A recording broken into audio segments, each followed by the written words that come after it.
Honourable members, Deputy Speaker.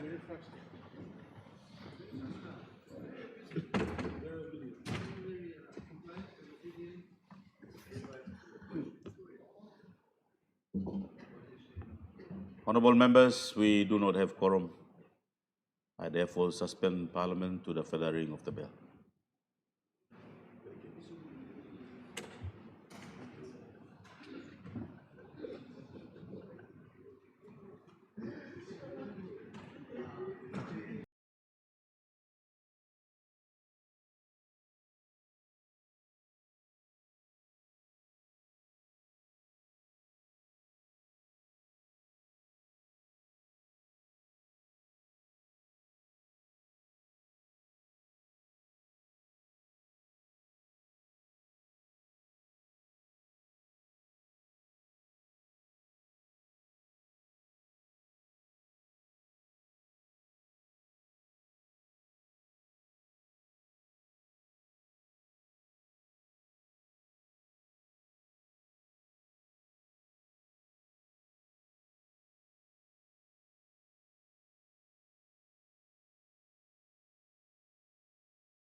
Honorable members, we have quorum. Member for Northeast will lead us in prayer. You may pray. Thank you, Heavenly Father. Beautiful morning thread. Me black hamlet is la parliament. Before me black hamlet, you yet feeding me black good lol kai kai. This morning. Me black hamlet yellow walking business lol people blowing blood this la country. Out of 10 to 12 million people, you had selected me black 118 come this la parliament. Long you know walking one la business that's all business blowing blah long. Walking law now bring goods and services go line blowing me long. District na rural areas. As me black hamlet this la house, you must give him black wisdom. Give him black direction. So that me black behind him, now me black can make him law, now bring him all services go along, area blah blah. As me black hamlet this la house, you can press him, Prime Minister, bless him, Deputy, bless him, opposition leader, Speaker, so that maybe I can debate all good or something, and I ask him question, he go come, and I talk strong, he go come, but for the good of this country. As maybe I go through long, this long meeting, you can stop, guide him, maybe, bring him wisdom, come, maybe, today, na Golson. You yet lining me, blah, prayer, you. Our Father, who art in heaven, Hallowed be thy name, thy kingdom come, thy will be done, as it is in heaven. Give us this day our daily bread. Give us not the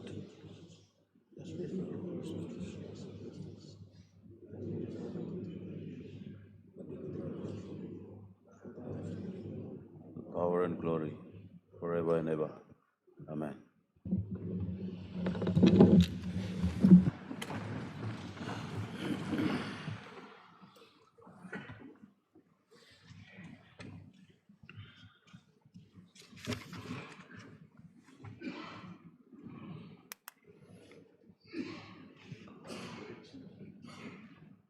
Clerk, any petitions?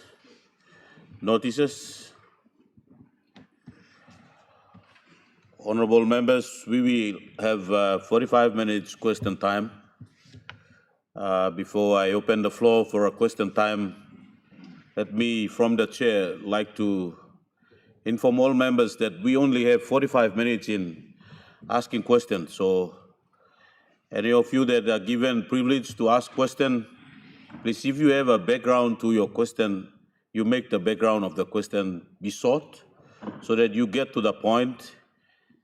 And at the same time, the ministers that are responding to the questions, make your statement short so that we have enough time for much members to ask questions. Now, question time. The Honourable Member for Suave. The people of Suave, my question without notice goes to the Honourable Prime Minister.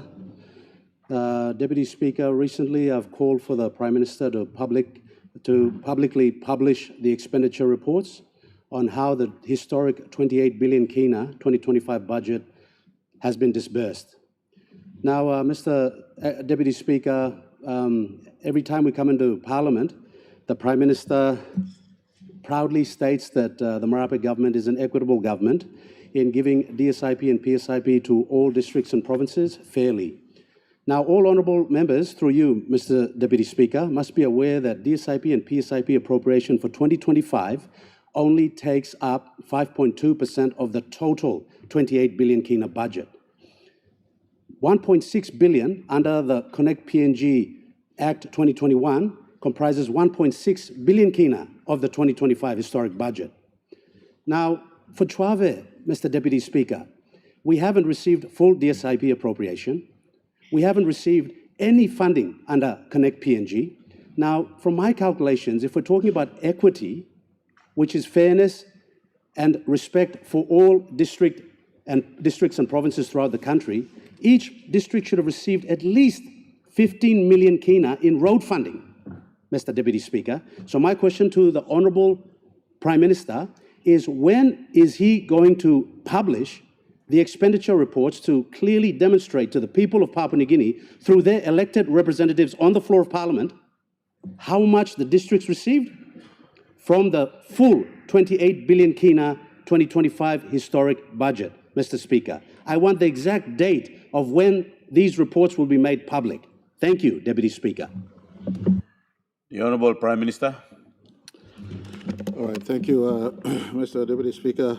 Me talk thank you, Member of Suave, for asking this important question. Firstly, long budget, me like talk less clear, and it's a good question for those who want to understand government disbursements. The last few years, in fact, almost all yearly the disbursements of government budgets, me stop long Treasury website business. Suppose you like find out how you be using public funds, law 2024, 23, all the way back to, I think, 2010. Every year, there's a final budget outcome website in Treasury for the public and anyone who wants to know how government did spend. You can access that website. I think it's called www.treasury.gov.pg. And you ask final budget outcome, you can be able to pick out exactly the scale of government spent and as far as delivery on every budget year commitment and is concerned. But more specifically to his question on 2025 budgets, we are still tracking as we speak. This budget's final outcome report published next year, the country will be able to know exactly where the spend has taken place. I want to also give him full assurance. This year, for instance, Suave would have received up till now for DSIP 8 million kina. And if it is behind, we are a fair government. Every district entitled to DSIP.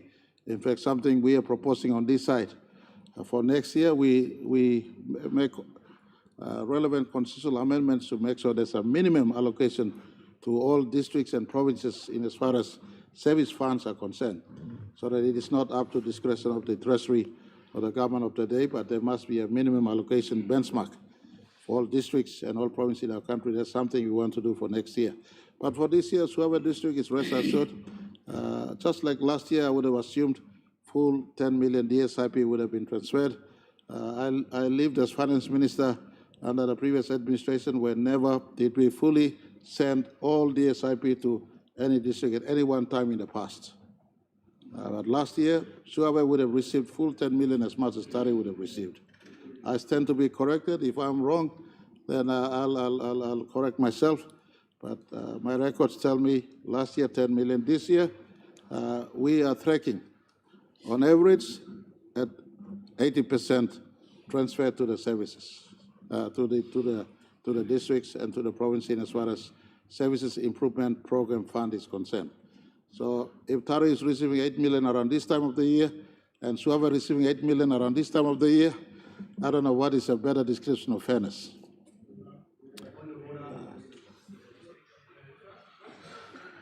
Honourable Member, what's your point of order?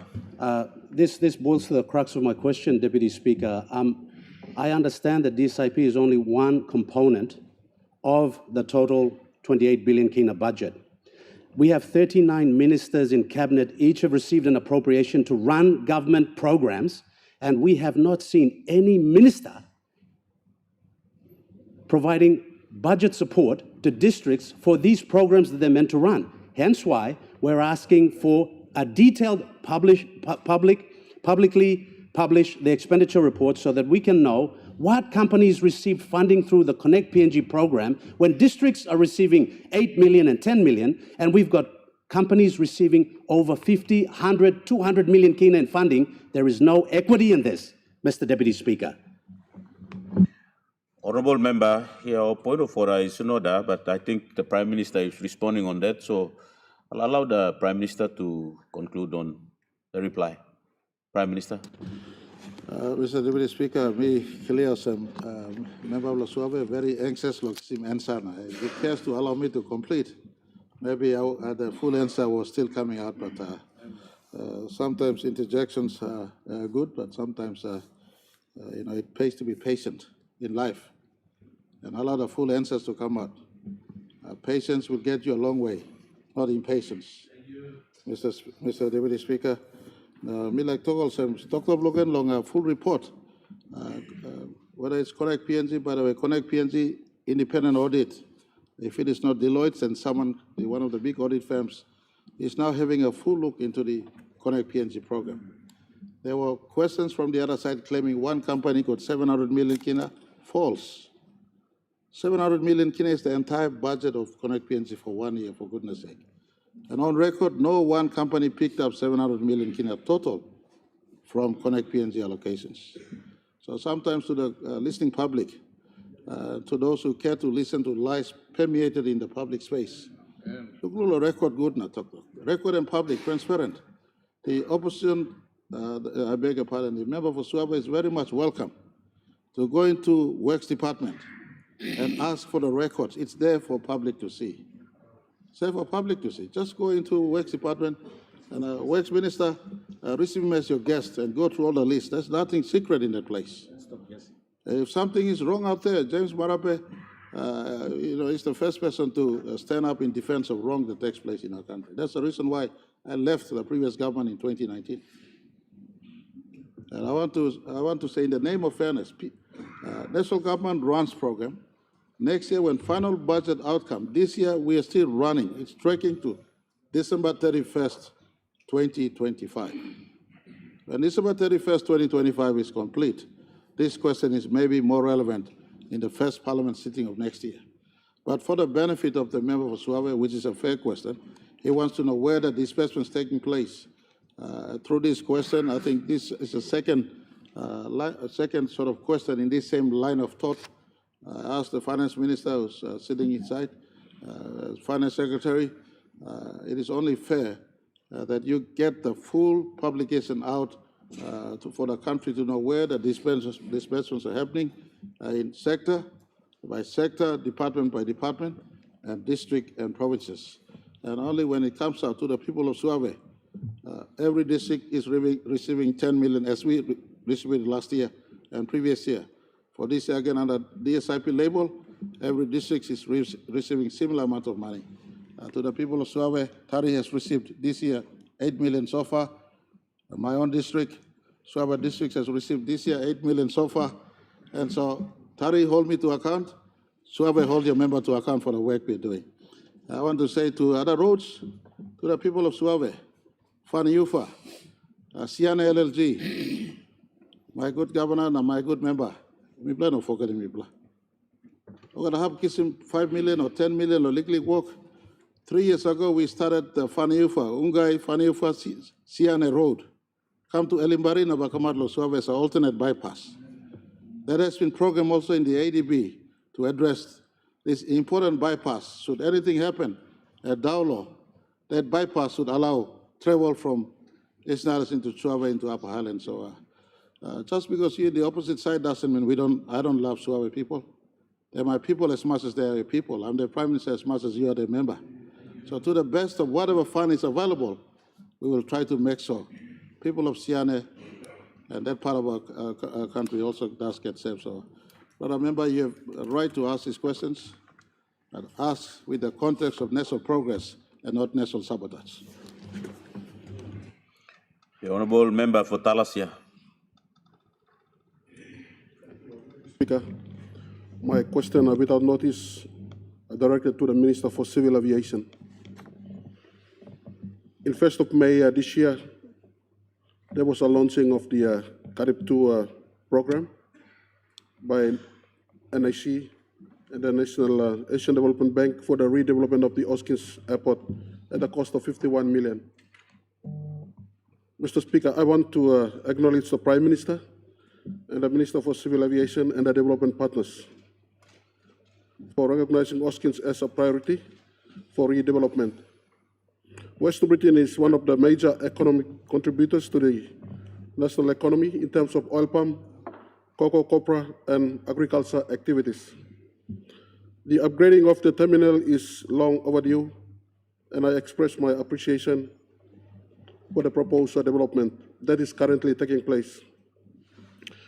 Mr. Deputy Speaker, according to the NAC redevelopment plan, the upgraded components include asphalt overlay and pavement repairs to extend the runway lifespan by 15 to 20 years, terminal refurbishment to improve security and passenger cargo processing, airfield ground lighting for improved visibility during night operations, and a 60-meter runway extension to safely accommodate jets aircraft such as Boeing 737 and A32. Mr. Speaker, while these developments are welcome, there is no clear indication in the NAC presentation regarding a long-standing fire service issue at Hoskins Airport. The Public Accounts Committee report of 2023 highlighted serious concern about the absence of a fully functional fire service, a fundamental safety requirement under the International Civil Aviation Standards. Mr. Speaker, my questions to the Minister are: 1. Can the Minister confirm whether the upgrade and redevelopment plans for Hoskins Airport include the installation, upgrading, or restoration of a compliant fire and rescue service? Because from the NAC upgrading plans, this critical component appears not to be captured in the proposed development plan. The second question is, if the fire service component is not included in the current project scope, can the Minister inform this Honorable House when the National Airport Corporation intends to address this urgent safety requirement and whether funding has been allocated to it?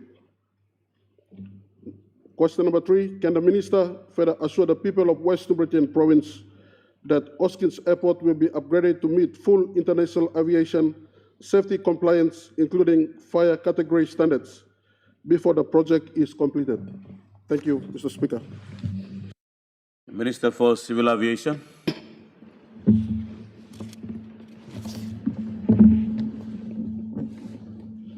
Thank you, Speaker, Deputy Speaker, and thank you, Honourable Member Belong Talasia, and also our Chairman, PAC. I would like to thank you for these very important questions. It also applies across the airports that we have around the country. But under this current Hoskins project, there's no fire station or fire truck component in that 51 million project contract agreement that has been signed. Only fire protection within the terminal building and the water pressure that is ready to, flush out ashes from the eruption, as well as in any emergency can be sprayed to the aircraft. But the NAC has approved about 20 million for some fire trucks. With this, I think under the TSSP and Australian government procuring process, are in process of getting about 3 fire trucks at a cost of 11 million. And this will directly save Port Moresby and Lae, and the current fire trucks that are used in these two places could be shifted to new locations or new airports that are due for, are in need of these fire trucks. So, into the future, in maybe less than 2 years, 3 years, I think we should have at least enough fire trucks and water and any other that can be used in emergency cases will be installed. But at the moment, I don't get blame. The procurement and the other process has been done ahead of me. So we go by this way, but into the future, we'll build all this into the new projects. Maybe in Cardiff 3, we will look into this. Thank you. We have supplementary from the member for Goilala. Mr. Speaker, with the greatest respect, I want to ask a question to the same Minister for Civil Aviation, but supplementary question. But it's not in Western Bhutan, it's in Central Province, and that is in Goilala. We support the efforts by our development partners in the country, and it's a good music to our ears, but to translate into reality in some of the districts, we don't see it. But yet we are suffocated by the many loans and everything that we get. And these are not seen in reality in some districts and provinces as we see. But for the first time, thank you for the CARI program that is also taking place in Goilala in Tapini Airstrip. Background of what we do in Goilala, for the interest of many, in Goilala we do all our transportation by plane and chopper. Thank you very much to those companies that provide plane and chopper services to do our programs. Member, No, I'm getting there, Mr. Speaker. Sorry for interrupting you.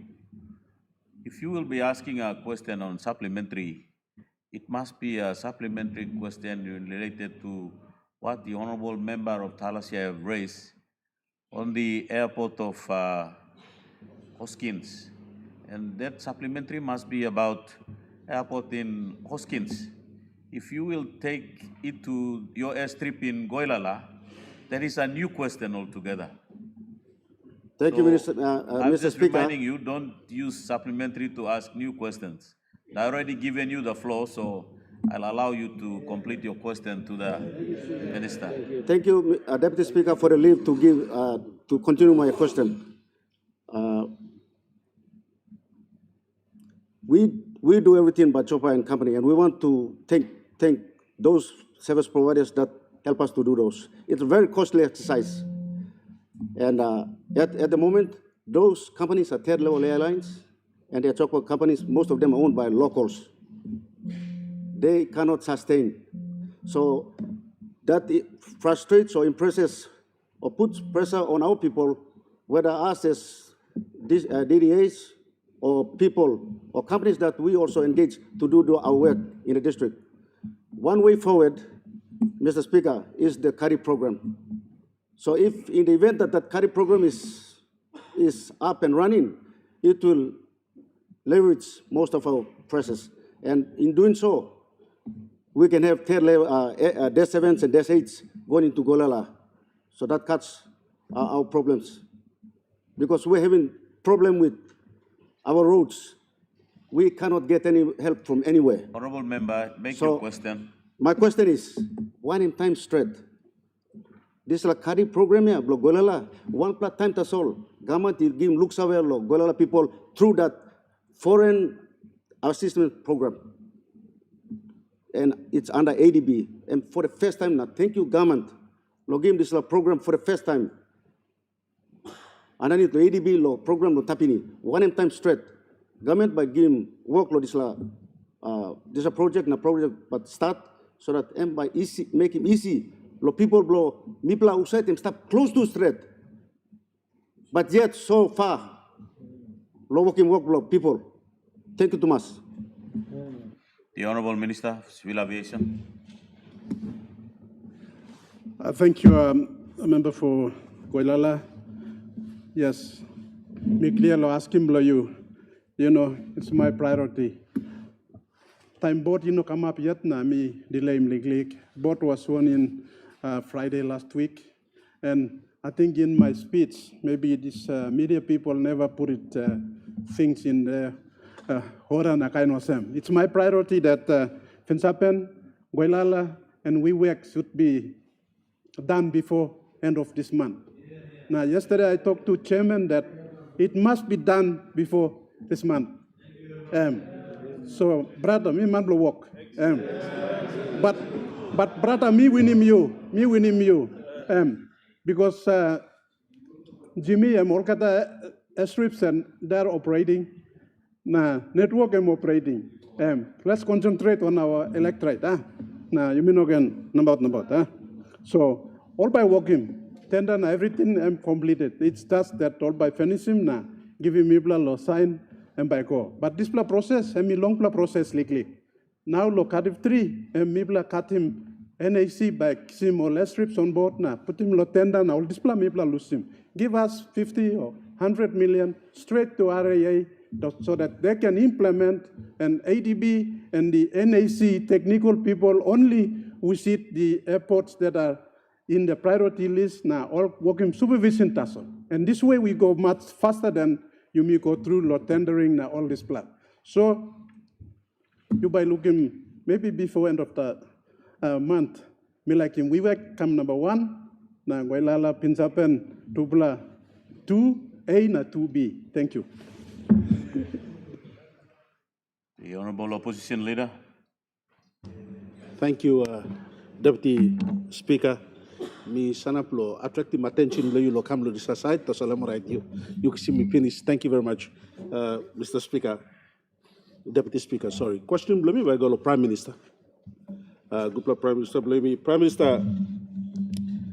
There is a Deputy Speaker. Normally when I stand up, I try to ask questions regarding our country, Papua New Guinea. But today I'll concentrate my question to the beautiful island of Guinea. Prime Minister, on the 5th of October this year, we had the Guinea Island had a visit from the mining department to the mining warden's hearing on probable sites of mining exploration on Guinea Island. Mr. Speaker, Deputy Speaker, as we all know, Guinea Island is a tiny little dot in the Pacific, situated in Milne Bay Province. However, it has attracted the mining warden's attention and the mining department's attention to send a group of technical officers from the Department of Mining to go down and immediately carry out mining wardens' meetings on the island. Let me, for the interest of this House and for the interest of my people back in the electorate, say that when the mining wardens hearing was conducted on Guinea Island, they established that almost 80% of that island sits on gold. And what worries me, Mr. Deputy Speaker, is that the content of gold on the island is 88%. And with that finding last year, it has attracted a lot of interest. And very recently, me reading through the papers and through social media, I see that Deputy Prime Minister, you have taken a very strong stand on foreigners coming and walking in and doing whatever they want in our nation. And on the island, we have actually caught 2 groups going in and doing illegal mining. And with the attention of mining wardens to the island, it really concerns me in that 80% of that island, and I have the map right here on my phone, showing that 80% of Guinea Island contains very rich deposits of gold. And we have mining wardens going in there for what? I have 30,000 plus people who reside on that island, who inhabit that island, who've been living on that island for thousands of years. People who have survived and thrived with simple agriculture, subsistent agriculture. Mr. Speaker, what worries me is when these mining wardens from the mining department go down to the island or to Milne Bay province, they hardly advise government officials in the district that they'll be visiting the districts. And Mr. Speaker, my questions are that to you, Mr. Speaker, to the Prime Minister, because I believe we are yet to have a mining minister, is that can those departments, regardless whichever department, visiting our districts, please have the courtesy to advise our officials that you be visiting our districts. Number two, when it comes to mining matters, our people live in isolated areas. They need to be advised in advance before mining wardens get into the district so that they come in and be heard. That is not happening, Mr. Speaker.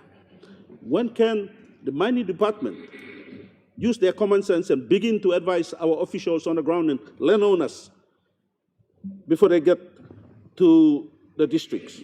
Number two, what is the secrecy here about these meetings that they cannot advise the districts, more so the landowners, before they get down there for these meetings? Because the meeting that went down was hijacked, and they made some very bold decisions that mining should get down there, that they will be sending explorers down there. And it did happen in Alotau, in the Bow Divinai area. And I did question the minister on this floor. I was assured of an answer. I am yet to receive an answer on that. Number three, why this insurgency by this particular department into my district? I am here in Port Moresby. I attend parliaments. Why not advise me before you visit my district? If you displace my people on the island, where will you put them? These 30,000 plus people, if you displace them from good enough, where will you go and put them? Where will you accommodate them? Finally, Mr. Speaker, before me finish, good enough currently is enjoying the benefit of cocoa development on the island. Our people are economically enjoying the viability of agriculture. You cannot just go out there and mine the whole island, 80% of the island, and leave our people stranded on their traditional customary land. Again, Mr. Speaker, I would like to put it to this House that there are many uninhabited areas here in Papua New Guinea that contain gold. Why you play less low? Kisimo go mining area blow you exploring all areas blow you. Now you go exploring all area where people have enjoyed the benefits of their land for long, long time. Now all of a sudden you get people, mining wardens, to go in there and conduct meetings that will affect the livelihood of our traditional landowners and the flora and fauna.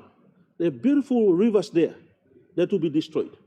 And so, Mr. Speaker, I want some assurance from the Prime Minister that our people of good enough will be given a fair representation, and our people of good enough will, mining will not destroy that beautiful part of our world. Thank you, Mr. Speaker. Honorable Prime Minister.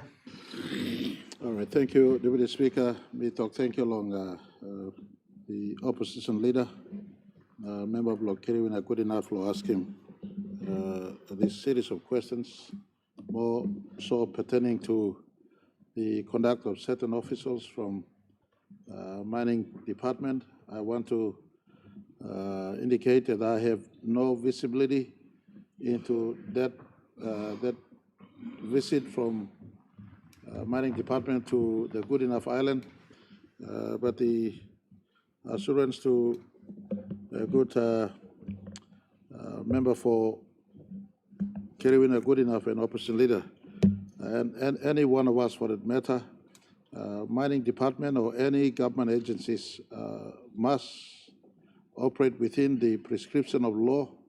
One law it talk long only make him or must make him. Whether engage one time landowners or engage one time district or provincial government, or engagement of investors. So to the people of good enough, no one will come with a bulldozer to bulldoze through your rights. Our people have the traditional and God-given right inherent to the area of living and locality. Nogat Mamba can force him yupla long. To give me making mining, now lose him place. We need mining explorations to happen. We need the mining industry to grow our country's economy, but it must be done with taking our people with us. This government believes in taking our people with us, and they must participate in any activities, whether it's mining, oil and gas, or any SME activities in our country. So full assurance to the member concerned, that I will check the mining department. As soon as I sit down, I will engage on my phone to check what has happened. I will give a full report to the member in writing, but assurance goes to the people of good enough that if people come, ask them, is my district informed? Is my province informed? Our national government has informed all national government officials that when you go to a province or district, engage with the provincial government and engage with the district so that the public servants on the ground and leadership on the ground knows you and assist you get in contact with what you have to do in that area of our country. And good enough is no exception. Appreciate the serenity and the natural pristine state of that island we want to preserve. But in any case, if the due process is run and if exploration is allowed to happen and if resource is confirmed, whatever we do, we must do for the better of our people so that their livelihood is preserved and sustained for the future. But I want to conclude by saying, Mr. Deputy Speaker, I have no information from on this where officers have visited the island. I will get further information and I will send by way of a letter to the member. I will also indicate through a press release later on the issues that he's raised. To the people of good enough, we know you exist. Your island is a good island. If resources are found, we work together subject to your own approval as custodian of the resources and the land in the island. But in any case, before that happens, any contact from national departments to the province or district must be done with the full awareness of province and districts concerned. Thank you too much. Member for Goroka. Thank you, Deputy Speaker. Question belong me without notice go long. Hardwork and Minister belong Civil Aviation again. Question belong me without notice, Mr. Deputy Speaker, concerning a land that is occupied by the civil authority in the middle of Goroka town. That land, Section 3, allotment 18, 19, and 20.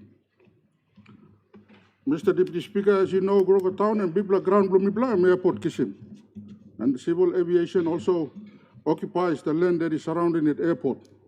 So almost 40% of the entire state land in Goroka town is occupied by one government authority, which is the Civil Aviation Authority.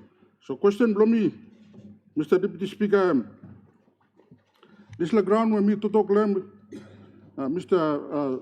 Good Minister, I think you are fully aware of that land. It's currently used as a public bus stop and illegal settling by people who are moving in and out of the town. Question below me, Mr. Speaker, is when I'm plan below you, lo developing this ground and stop Namel Street inside lo center of Goroka town. Do you have any plan for that land? Suppose you know got plan, enough you give this ground lo people of Goroka.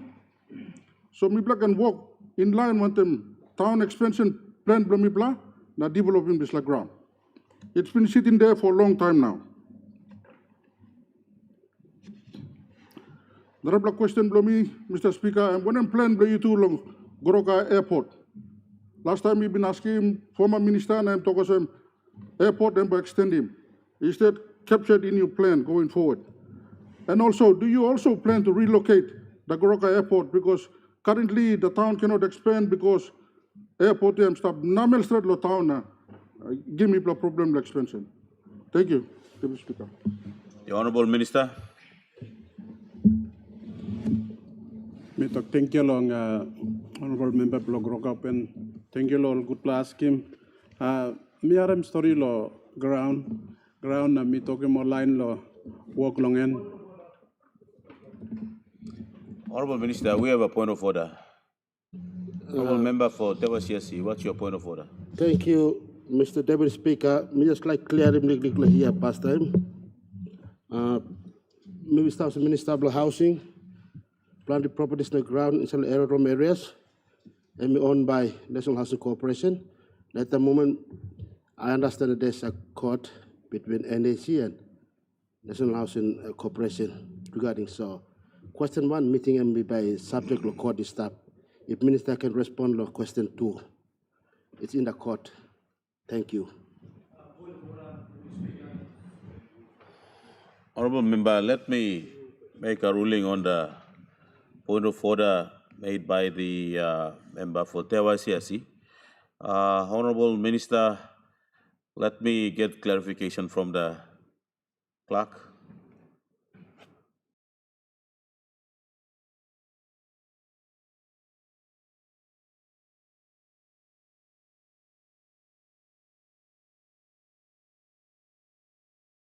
Member, the chair and the clerk, we hasn't received any report on the court in related to the matter. I'll allow the minister to reply to the question if he aware of that court decision, he can refer that and we can refer that to the matter as we have raised. So I'll allow the minister to respond to the question raised by member for Goroka. All right, thank you, Deputy Speaker. Risla all land uses been planted staff, minum been surveyed until me come up minister na me look every airport that me go, all by pulling me go lo site na tok lo ground. Me san up long point blow me any land that belongs to the civil aviation will never be sold, but by me plan list him out. So time me are planted complain also me talk him online lo check him good na. By me play go. That's all. No got specific question also. So maybe now that question come up, my team will have a report ready for the honourable member for Goroka. Relocation belong airport minoxing one bla report. Me been staff out time me bla been story legally lo movie me go lo ungai bena. Nakai no sem all like moving me are more sem, but time me come inside me no are one bla story all same yet. So some bla legally all same extension he come down long Mambun and this bla hub all community staff na Highlands Highway run through. Emi hitting plenty brick all. I think you go lo Goroka na you look him narabla hub bla runway and all banisim yet na staff. This bla you sawe narabla put him stop. He come down he got plenty of issues. So, me no see any update. Maybe we some good update now by me can brief him, honourable member, into the also our next sitting or next tomorrow or next week we can respond good. Respond good na kaino sem tasol. Arawa sem nubla tawa. Maybe like make him. I'm still inside now. I'm stop. All right. Only groundbreaking and work law. Defer stuff, but contractor he kiss him close to long 20 million now, and by all put them nobler tower with the latest technology na kind of assembly help him airspace na landing and taking off. Thank you. Member for Usino Bundi. Thank you, Honorable Deputy Speaker, for recognizing the voice of the people of Usino Bundi and Gama. My questions without notice are directed to the Finance Minister and the Justice Ministers. On October 31st, a total of 1.1 million kina was garnished out of our DDOA account. Adding on to last year's, this would have totaled up to over 3 million kina. What annoys me is that it is a constitutional grant for the people, and as such, garnishee orders must not be taken against DDA accounts or provincial government accounts, as it is directly affecting budgets for delivery of basic services to our people in Papua New Guinea. Mr. Deputy Speaker, While we have engaged a lawyer to look into this, it is not only a matter it is not only a problem for Medellin districts alone. It is imperative that we look into this. You can be rest assured that what happened in Medellin sets a very bad case precedent for all districts across Papua New Guinea. This means that we have to do something. It is a matter of national significance, and this issue must be resolved with appropriate actions, with a sense of urgency. Given this, my questions are to the Justice Minister. Can we review the DDA Act and amend to incorporate a provision that exclusively immunes DDA accounts from any garnishee order proceedings going forward? Number two, there is a certain law firm in Medellin that is doing this. Can we inform the PNG Law Society from taking necessary actions to identify the law firm and do whatever that's necessary so that this shouldn't be done anymore? And also, the judge that is sitting on the bench and making such decisions should be also asked to reconsider his actions. To the Finance Minister, would you please advise? Honorable Member. Would you please? Honorable Member, sorry for interrupting you. If you want to ask a question, you will only ask question to one minister, which the only one minister will respond to your question. So, me, Deputy Speaker, I'll ask this to the Finance Minister, and the Minister for Attorney General will take note. Yes, thank you. thank you. My Sorry. district administrator. Honorable, yeah. Go ahead. You will ask your question to the Finance Minister, and Minister for Justice, you take note on the question raised by the member. Thank you, Deputy Speaker. My district administrator told me that he was not put on notice at least a week or two before the garnishee orders were taken and funds were being wired out of their account. Can we please serve a notice to banks so that they must be notified appropriately to make sure that district development authorities are being notified for any garnishee order proceedings against our account? Thank you. The Honourable Minister for Finance. Thank you, Deputy Speaker. This is an important question asked by the member for Usino-Bundi, and I thank him for asking this pertinent question. The garnishee orders, this is not the first time that I'm hearing a garnishee order has been taken against a district DDA against the District Support Improvement Program funds, or DSIP funds. And so it is becoming quite prevalent in especially Medellin province. And we are aware of about 3 or 4 DDAs so far in Medellin and some parts of PNG as well. And so to answer the question from the good member for Usino-Bundi, what is a garnishee order? Garnishee orders are legal court orders. So it means that some of the DDAs have been taken to court.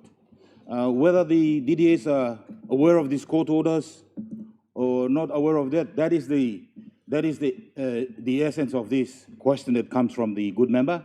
And I believe that given that the good member is newly elected, it may pertain to the past chairman of the DDA, and so he may not be privy to some of the proceedings taken against the DDA board. Nevertheless, he should be well aware of this, and he also his district administrator should be aware of this. And so I think we need to firstly understand that garnishee orders can be taken against any individual, any company, or a corporate body. And I believe DDAs are corporate bodies that can be sued against, and they can also sue.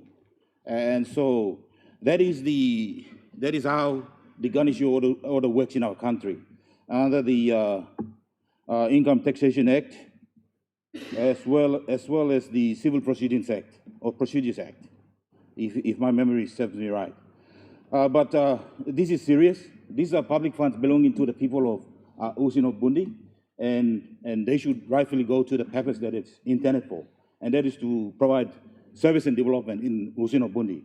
And so the good member is rightfully outraged that funds belonging to the people have been diverted through these garnishee orders. And so I would like to make sure that we get to the bottom of this, my good member. My department, through my secretary, we will conduct an inquiry into this one. From Department of Finance, from our end, we just remit the funds to the DDAs. Once the funds are remitted to the DDAs, they take full carriage of those public funds. And under the Public Finance Management Act, we can conduct inspections into these accounts.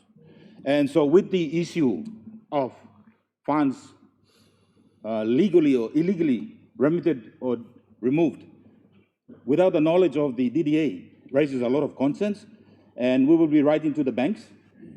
The banks should also take some important steps in this regard. They have a duty of care to ensure that the good chairman of the DDAs, the good CEOs of those DDAs are notified in advance. Because why can't you just go ahead and remove millions and millions of funds from these DDAs without giving them the benefit of the doubt to know that some funds have been removed from their account? And so there's an obligation or duty of care for the banks to actually notify, and I think that should be done. It also raises the issue of the legitimacy of these garnishee orders. Are they done? Is this an elaborate scheme concocted by lawyers now, looking for means and ways to access public funds? Or should we find ways to defend the DDAs to ensure that these funds go to their intended purpose? And so my department, I will instruct my secretary and my department to conduct an inquiry into this, to establish the veracity of this practice, because this practice should not be happening in the first place.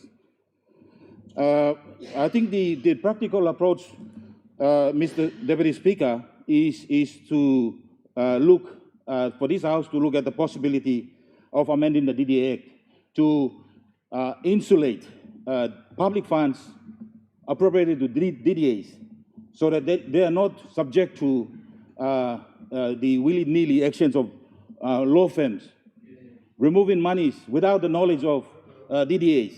And I think that's something that this House should seriously look at to prevent the illegal removal of public funds by law firms, sneakily going to courthouses, obtaining garnishee orders without the knowledge of the chairman of these DDAs and their CEOs, and removing monies rightfully belonging to the people. Mr. Deputy Speaker, that is my contribution to answer the question. Thank you. Honorable members, our question time have lapsed. Sorry, I cannot entertain supplementary question. Honorable members, I acknowledge the presence of the public gallery, the political science student from the University of Papua New Guinea, and a student from West Sepik attending Papua New Guinea Education Institute here in Port Moresby.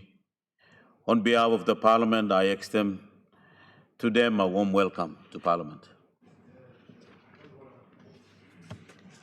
Honorable Minister for Health, at your point of order. Mr. Speaker, I seek leave to respond to the questions raised to me by Sir Puka Tuesday this week in Parliament.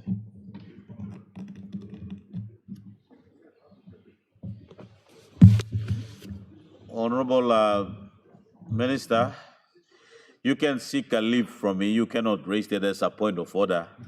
You have to stand and I can recognize you and you seek a leave from the chair. Seek leave from the chair. Mr. Deputy Speaker, I seek leave of the chair. Leave granted. Make your speech. Thank you very much, Deputy Speaker. This week, during Parliament session, the member for Abao raised a few questions, and I'd like to take this time to respond to those questions, as I said this week. Firstly, with regard to public tender, Department of Health conducted the most recent public tender in July to August this year. The tender covered 332 items from the national list of 428 essential items. 332 items were identified as per the procurement plan and were prioritized for public tender to meet the stock requirement to prevent disruption of supplies to our health system. To regard to purchase orders from the 332 items tendered. Honorable Minister, we have a point of order from the member for Abao. Honorable member for Abao. Thank you, Deputy Speaker. The first question is partly answered. The thrust of the question on the tender was, apart from the this year's, my concern was there hasn't been a tender for quite a long time. And then I asked the minister, not only give the recent one, when was the one that, the last one before this year's one? Honorable member, your point of order is in order. I think the minister have just started in reply to your question, so it can be taken into consideration while the minister is responding to the questions. Honorable Minister. Thank you, Mr. Deputy Speaker. The last public tender was actually in 2018. That is the response. The recent one is July to August this year, as I've said. From the purchase orders, 332 items tendered, 177 medicines have been successfully awarded, and purchase orders have been issued to deliver as scheduled to commence in December this year, going towards the first quarter of next year. The remaining 155 items from the 332 are undergoing medicine quality assessment process as I speak today. This is vital safeguard measures to ensure that the medical supplies supplied through our system is safe for patients' consumption. With regard to outstanding payments to suppliers to date, Mr. Deputy Speaker, the government has paid 182.3 million kina to suppliers. This includes the payment to the medical gases bottles, especially oxygen cylinders, to hospitals, and the distribution of medical supplies to our system. Outstanding payments, Mr. Deputy Speaker, from the medical supplies budget this year, we still have 57.2 million to be paid, and we're working closely with the Treasury to ensure that this payment is released in time. Thank you, Deputy Speaker. Thank you.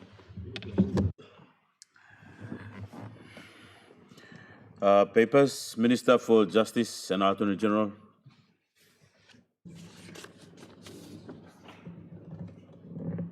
Mr. Speaker, pursuant to a statute, I present the annual reports of the Parole Board of Papua New Guinea for the years 2017, 2018, 2019, 2020, and 2021.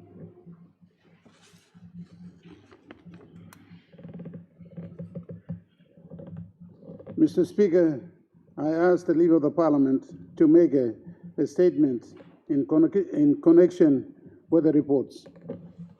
Is leave granted? Leave granted. Make your speech.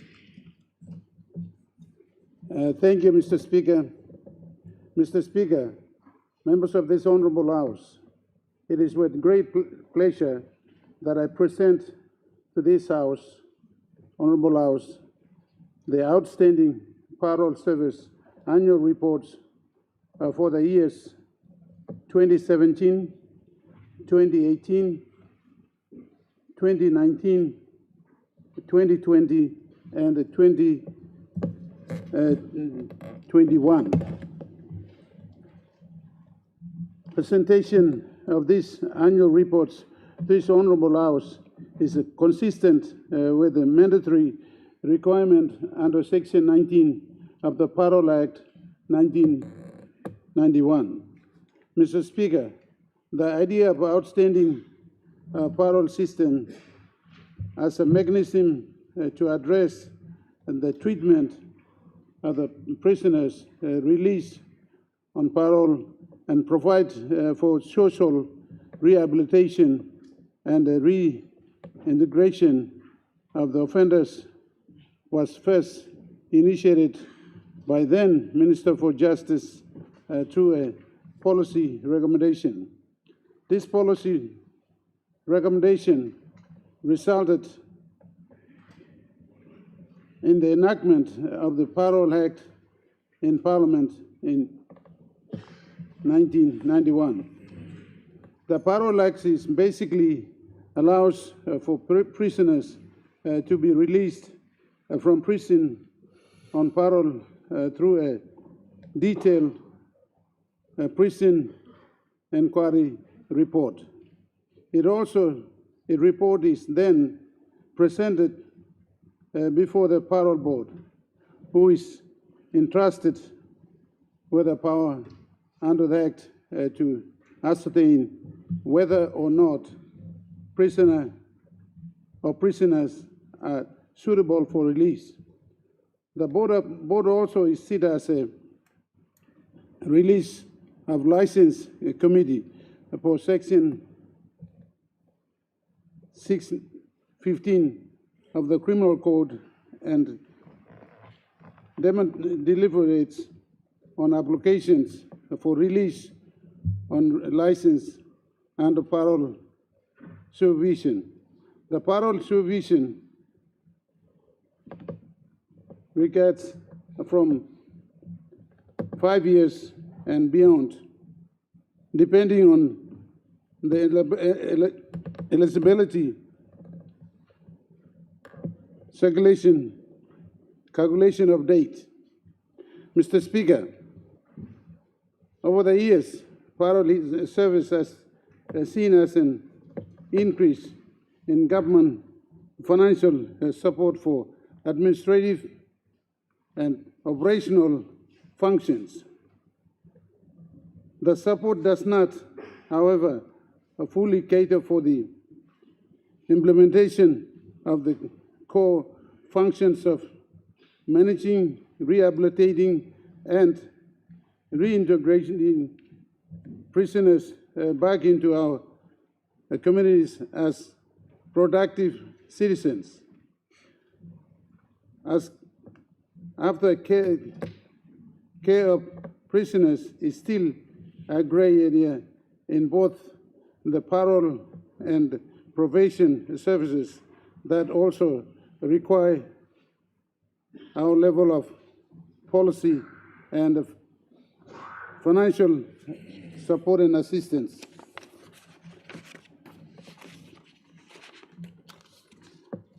Mr. Speaker, consistent with Section 9 of the Parole Act, this year, 2017, saw a total of 219 prisoners in prison institutions nationwide eligible for parole. From this total of 117 of them were granted parole and released into our communities under the supervision of the parole service, whilst 90 were refused parole. There was no breach of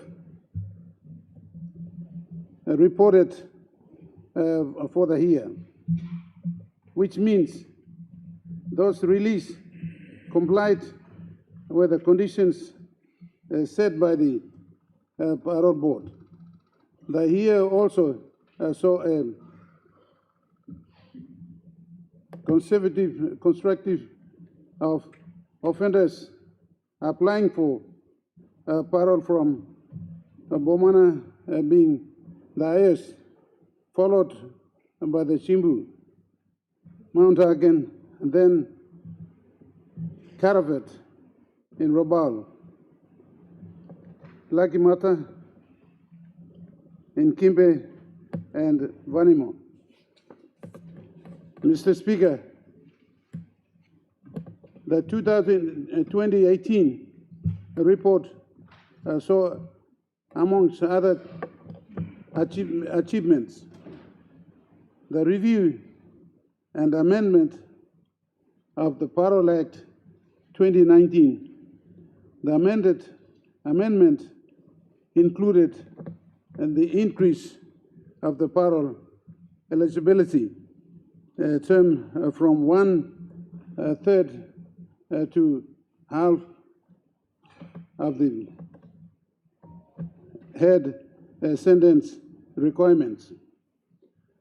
For instance, this amendment requires a person convicted to 6 years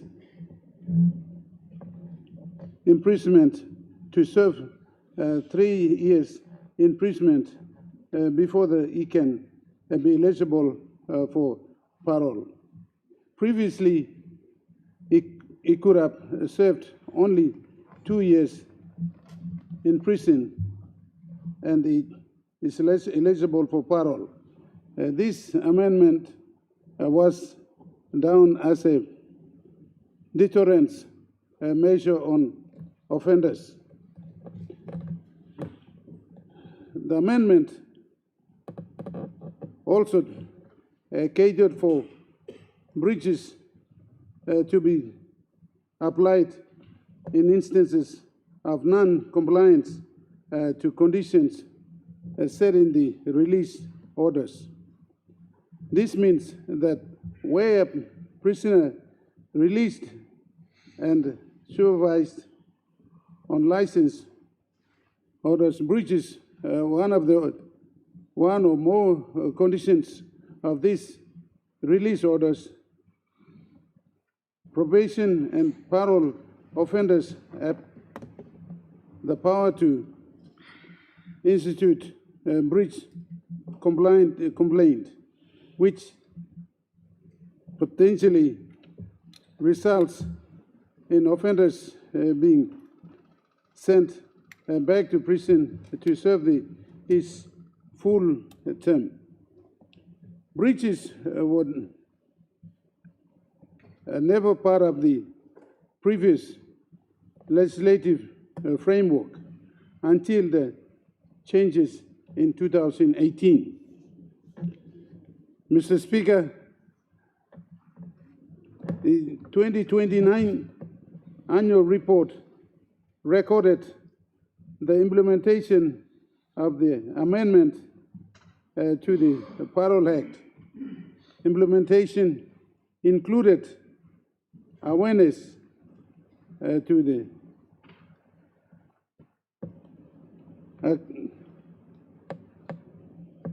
accredited population within prisons. A total of 890 prisoners in Bomana prison. Heard about the new amendments, which included the new parole eligibility criterion. The total of 8 training and workshops were conducted for correctional services, probation and parole staff in Port Moresby, Kavieng, Barawaki, Basu, Bio, and Daru. Mr. Speaker, in 2020, the annual report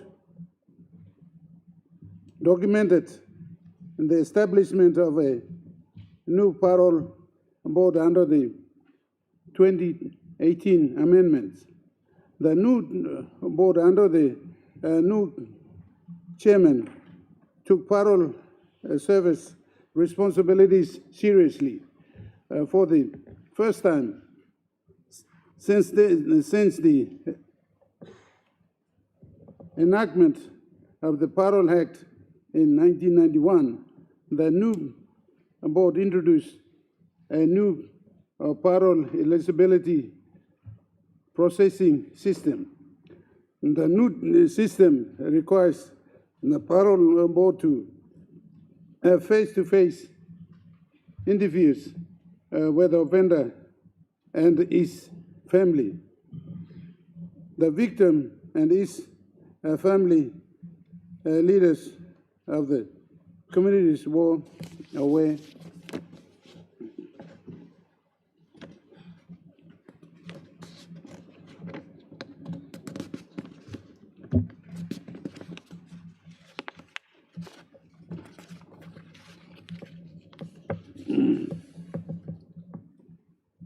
An offender organized from. These interviews are conducted in respective prison institutions in the 4 regions of the country. That parole eligibility processing system promotes key principles of our Melanesian restorative justice system of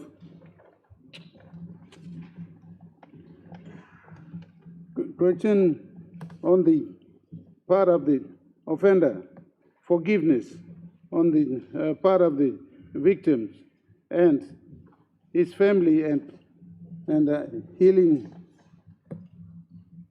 and acceptance by all parties impacted by the crime committed.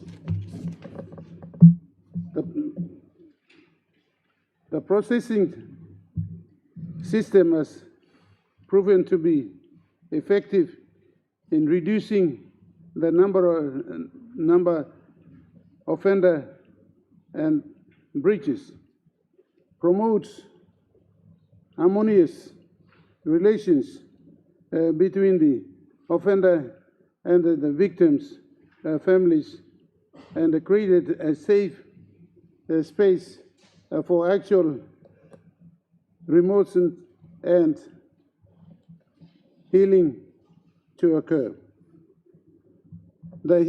Here also saw that parole service in partnership with Bomana Correctional Service prepared 14 death penalties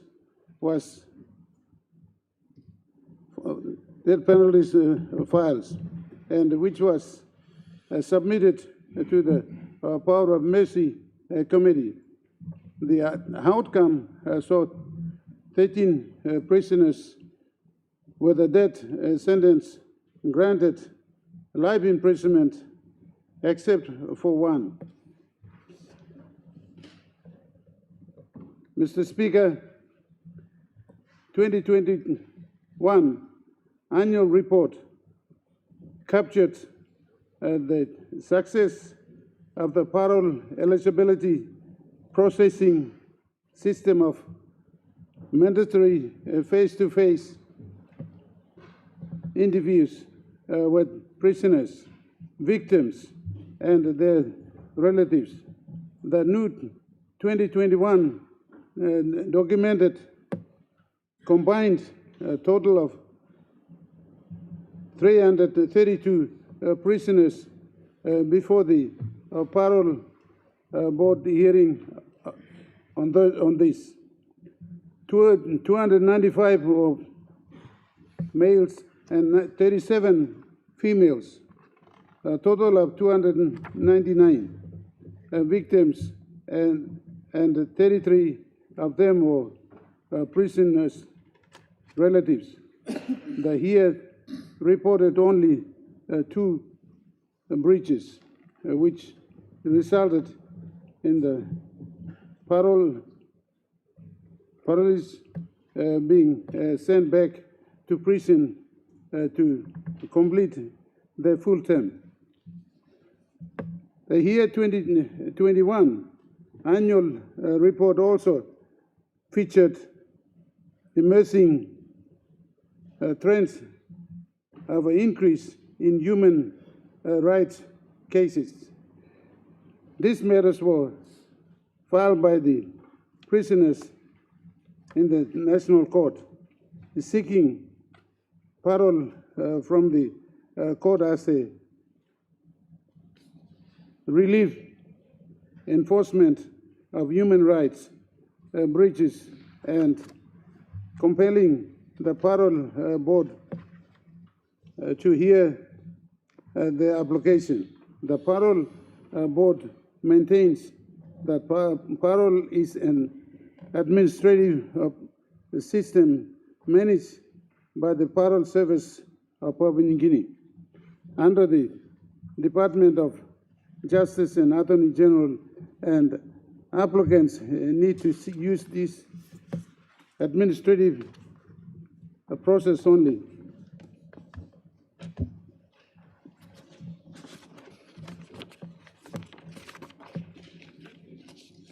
Mr. Speaker, I now commend the Parole Service Annual Report for years 2017, 2018, 2019, 2020, and 2021 to this Honorable House. Thank you. Leader of Government Business. Mr. Deputy Speaker, I move that the Parliament take note of the papers and the debate be adjourned and made an order of day for a subsequent sitting. The question is that the motion be agreed to. Those in favor say aye. Aye. Those against say no. Ayes have it. Leader of Government Business. Mr. Speaker, I ask leave of Parliament to move a motion without notice. The question is that the motion. Honourable members, leave granted. Aye. Leader of Government Business. Mr. Speaker, I move that the Parliament adjourn until Tuesday, 25th of November, 2025 at 2 p.m. The question is that the motion be agreed to. Those in favor say aye. Aye. Those against say no. No. Ayes have it.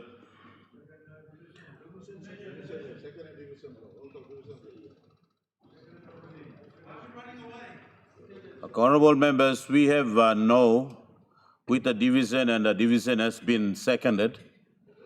Therefore, the Parliament will take a vote on the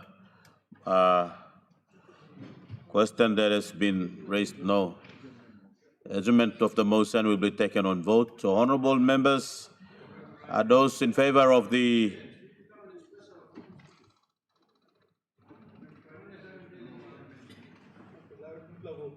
honourable members, those in favour,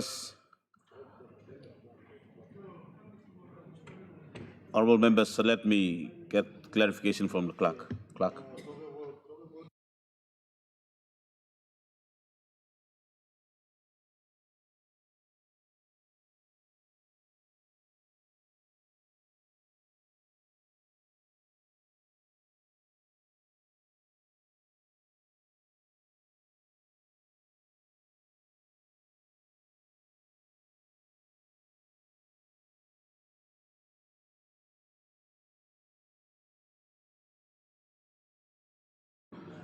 Honourable members, as I have stated earlier, that the motion have, Honourable Prime Minister, honourable members, the division has been seconded. We're going to take a vote on the motion that has been seconded. Honourable members, those in favour.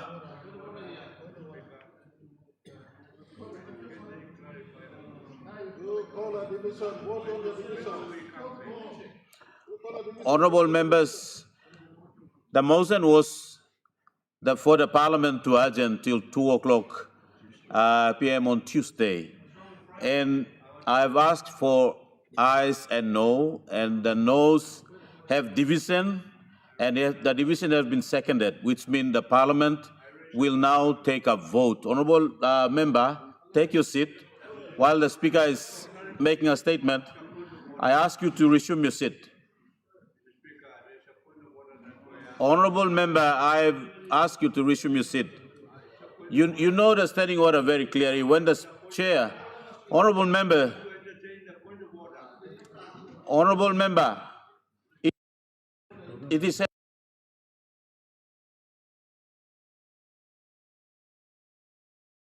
made a statement in related to the previous decision. So I'll ask for you, if you can resume your seat, and after I make a clarification on the votes, then you can raise your point of order. I've asked you to resume your seat. Like I've made it clear that the Parliament, the leader of government business have made a motion that the Parliament be adjourned to 2 p.m. on Tuesday, which the motion has been asked for a question, and the Parliament have asked, the Speaker have asked for yes and no, which the noes have a division called, and it have a seconded on that. Therefore, the chair made a decision that the Parliament will take a vote on the motion that has been, on the division that has been called. And that is the decision now that I'm going to take. Honorable member for Aba, what's your point of order? There is a convention.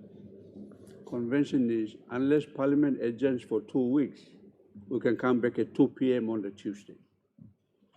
That's a convention.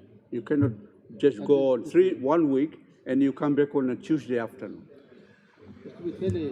Should be 10 a.m. Or tomorrow. No.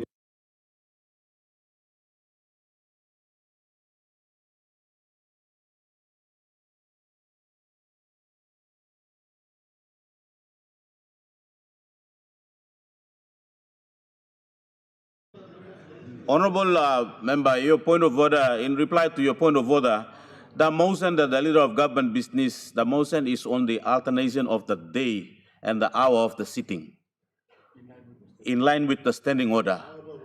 That is why we also have the budget presented on Tuesday, which on the tradition that the budget be presented at 2 o'clock, and that the alternation of the motion was to adjourn Parliament to 2 p.m., which the motion have agreed. So your point of order is out of order. Honorable members, honorable member for Wabet, what's your point of order? As a matter of decorum, Deputy Speaker, I just want to remind you, point of order, Standing Order Section 94 says that any member at any times may raise in the form of a question a point of order. Until disposed of, a point of order suspends the consideration and decision of every other question. Plenty time long floor. When we are raising point of order, you people are ruling against us. A point of order should suspend every other consideration on the floor. I'm just reminding the chair. This Laos, I'm come up with some Laos clowns. You may must start putting some of the decorum Laos. Thank you. Honorable members, there's no one time the Speaker of Parliament have rejected a point of order.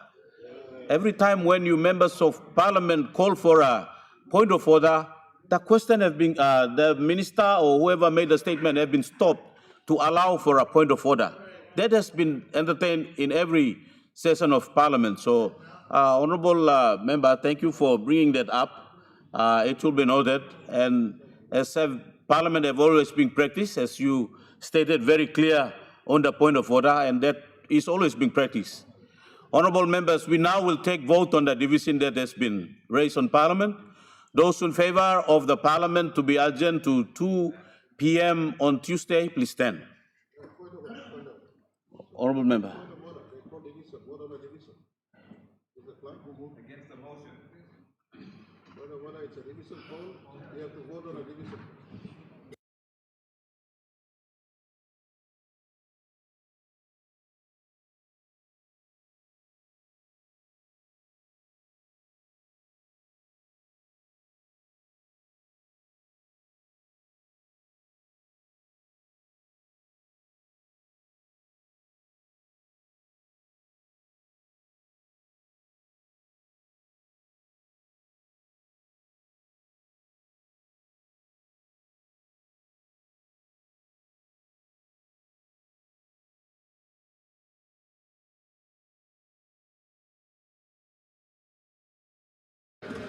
Order, order, order.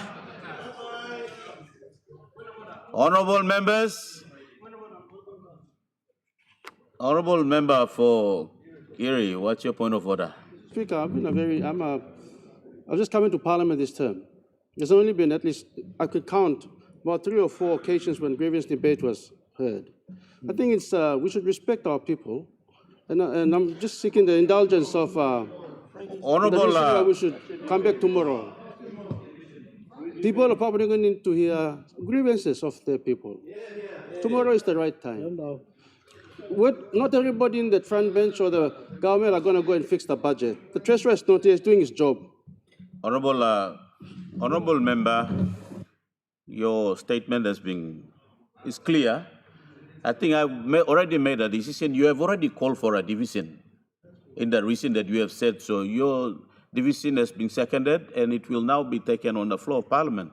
If they voted in favor of the division that has been called, the Parliament can be adjourned to tomorrow for that.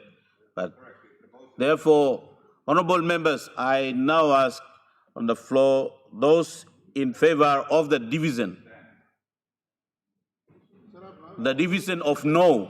Those in favor of the division of no may stand.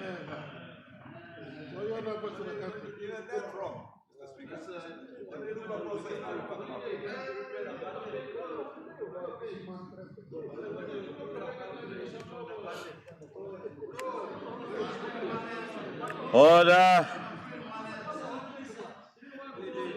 Order. The speaker have asked you to stand and show your vote, not to stand and talk.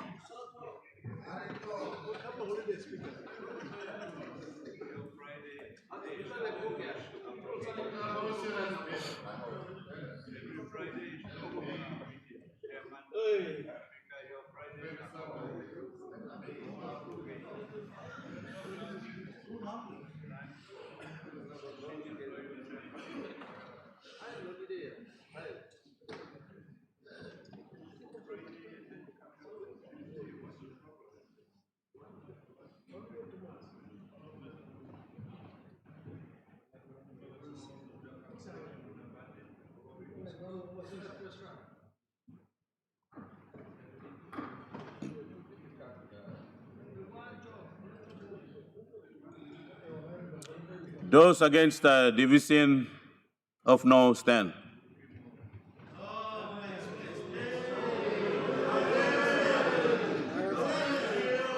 Order.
Honorable members, according to the standing order also, when you take your stand, it's not a meeting place for you to turn around and talk to your colleague member while the vote is on. So,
Honorable members,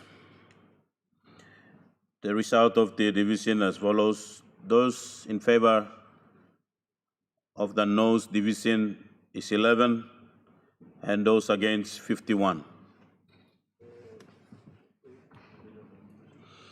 Leader of Government Business. Mr. Deputy Speaker, before I finish, I just want to say that the good member for Warbeck brought up Section 94 of the standing orders. He forgot to mention the third paragraph, which I should remind all parliamentarians. If a member persistently raises points of order unnecessarily and in a manner that disturbs the proceedings of Parliament, the Speaker may withdraw the member's privilege to raise points of order for the remainder of the day.